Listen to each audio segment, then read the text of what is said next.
గురువుగారు ఇప్పుడు చాలా మంది రోడ్డు మీద పోతూ పోతూ నిమ్మకాయ తొక్కడం జరుగుతుంది. అది దిష్టి నిమ్మకాయో తెలీదు, నార్మల్ నిమ్మకాయో తెలీదు.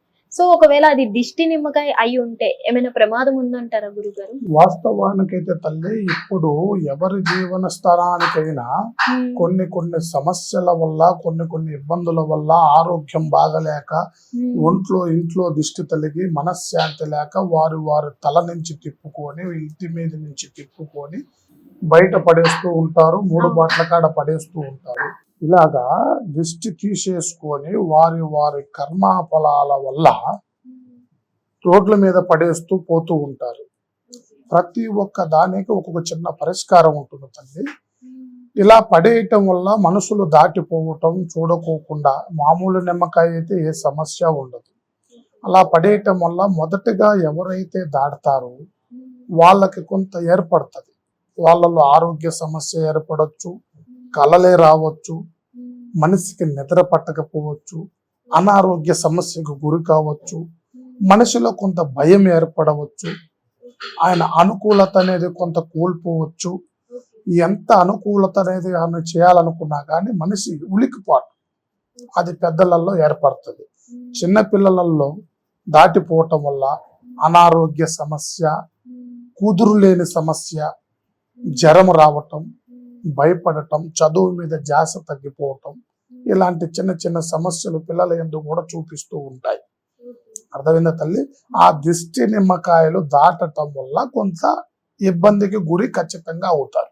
మరి in case suppose by mistake దాటేశారు అనుకోండి ఆ నిమ్మకాయ, ఏం చేయాలంటే దాన్ని దాటిన వెంటనే మనకు ఆరోగ్య సమస్యలకు గాని ఇబ్బంది లేకోకుండా వాళ్ళ మీద నుంచి మళ్ళీ ఒక 3 నిమ్మకాయలు తిప్పి 3 ముద్దల అన్నం, ఎరుపన్నం, పసుపన్నం, బూడిదతో చేసిన అన్నాన్ని 3 ముద్దలు మళ్ళీ రివర్స్ గా వాళ్ళ మీద నుంచి తిప్పి వాళ్ళు ఒక జలలో వేయాలి, రోడ్ల మీద వేయకూడదు. దాని వల్ల ఇబ్బంది జరుగుతుంది. ఏదో పారే కాలవలలోనో ఎల్లో కాలేస్తే ఎవరికి సమస్య ఉండదు. అలా రోడ్ల మీద పడేయటం వల్ల ఇబ్బంది ఎవరికైనా ఏర్పడుతుంది. అలాగే పిల్లల మీద నుంచి దిగదూడ్చి మళ్ళీ తిప్పి వాళ్ళు ఎప్పుడైతే రోడ్ల మీద పడేసుకుంటారో అది కుదురు పడుతుంది.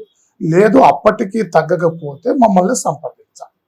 వాళ్ళకి ఏ విధమైన సమస్య ఎంతవరకు మూడిందా, వాళ్ళకి ఎలాంటి వస్తువు దాటారా, ఎలాంటి పెద్ద సమస్య అనేది మనం గమనించి వాళ్ళకి తగువైన ప్రసాదం అనేది మనం ఏర్పాటు చేయొచ్చు. ఇప్పుడు గురువు గారు ఉప్పు కానీ, నిమ్మకాయ కానీ, ఎండుమిర్చి కానీ, గుడ్డు కానీ, ఈ 3 మనకి దిష్టికి యూజ్ చేసే పదార్థాలు. సో అసలు దిష్టికి ఈ 4 పదార్థాలకు సంబంధం ఉందండి? ఖచ్చితంగా ఉంది. కోడిగుడ్డు జీవంతో సమానం, నిమ్మకాయ ప్రకృతికి సంబంధితమైనది, ఉప్పు నీటికి సంబంధితమైనది, మిరపకాయ కారానికి సంబంధితమైనది. ఈ 4 ఒక మనిషి మీద నుంచి తిప్పటం వల్ల ఆ చెడు ప్రభావాలకి, చెడు గ్రహాలకి ఆహారం. అలా తీయడం వల్ల ఆ దిష్టి దాంట్లోకి ఆ ఆహారాన్ని ఆవహిస్తుంది. ఆ భుక్తని ఆవహించి వాటికి సంబంధించిన తృప్తి పడి ఆ మనిషి మీద నుంచి బయటకు వచ్చేస్తుంది. అర్థమైందా తల్లి? ఆ గ్రహకి సంబంధించిన భుక్త కాబట్టి దాన్ని భోంచేస్తూ దాని పని అది చేసుకుని వెళ్ళిపోతుంది. మళ్ళీ ఎవరినైనా అలాగ దాటిపోతే మళ్ళీ ఆవహిస్తుంది. అదే ఆవహించకూడదు, అదే ప్రకృతిలో కలిసిపోవాలనంటే గంగార్పణం చాలా అవసరం. అలా గంగార్పణం చేయటం వల్ల ఏ మనిషికి సమస్య ఉండదు. అలా రోడ్ల మీద పడేయటం వల్ల ప్రతి మనిషికి ఇబ్బంది ఏదో ఒక రకంగా మన ద్వారాగా చెడు జరిగినట్టే ఉంటుంది. చాలా మందికి ఒక కన్ఫ్యూజ్ ఉంటది గురువు గారు, అసలు దిష్టికి ఏం యూజ్ చేయాలి, నిమ్మకాయ లేకపోతే గుడ్డ లేకపోతే ఎండుమిర్చి అని చాలా మంది. వాస్తవానికి అయితే తల్లి దృష్టికి గుడ్డ అవసరం లేదు. దృష్టికి గుమ్మడికాయ, నిమ్మకాయ, ఎండుమిర్చి, ఈ 3 అనేది చాలా అవసరమైనది.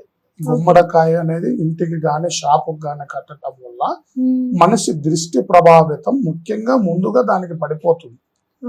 అది ఖరాబు కావటము, కుళ్ళిపోవటము, పలిగిపోవటము అలాగ జరుగుతుంది అంటే దాంట్లో ఏదో చిన్న డిస్టర్బెన్స్ జరుగుతుందన్నమాట. ఆ ఇంట్లో ఏదో గ్రహస్థితి ప్రభావం పెరిగిందన్నమాట. అలాంటి కార్యక్రమాలు జరుగుతున్నాయి తరచు ఇంటికైనా షాపుకైనా. అలాంటి ఇబ్బందికి గురవుతున్నారు అని అంటే వాటికి ఖచ్చితంగా పరిహారం చేసుకోవాలి. గురుగారు ఇప్పుడు చాలా మంది దిష్టి తీసి పడేసి వస్తూ ఉంటారు కదా, అది వెనక్కి తిరిగి చూడకూడదు అంటారు కదా పడేసింది. అది వాస్తవమేనంటారు. వాస్తవం తల్లి. కొన్నిటిని తీసి పడేసి గ్రహాన్ని మళ్ళీ తిరిగి చూడకూడదు. మనం చెడు వదిలించుకొనే బయటకు వస్తున్నాం, అవును. మళ్ళీ దాని సాయి చూడకూడదు కదా. చూడకోకుండా ఇంటికి వచ్చి కాళ్ళు కడుక్కొని స్నానం చేసి స్థానంలో ఏర్పాటు చేయటం వల్ల దానికి ఆ గ్రహస్థితికి దారి దొరకదు, ఓకే. మళ్ళీ మన వైపు చూడటానికి అవకాశం ఉండదు. అర్థమైందా తల్లి? ఓకే. అలా బయట పడేసిన వారు ఎవరైనా తిరిగి చూడకోకుండా రావటమే మంచిది. ఓకే, ధన్యవాదాలు. శుభం భూయాత్. పరమేశ్వర కృపా కటాక్ష సిద్ధిరస్తు.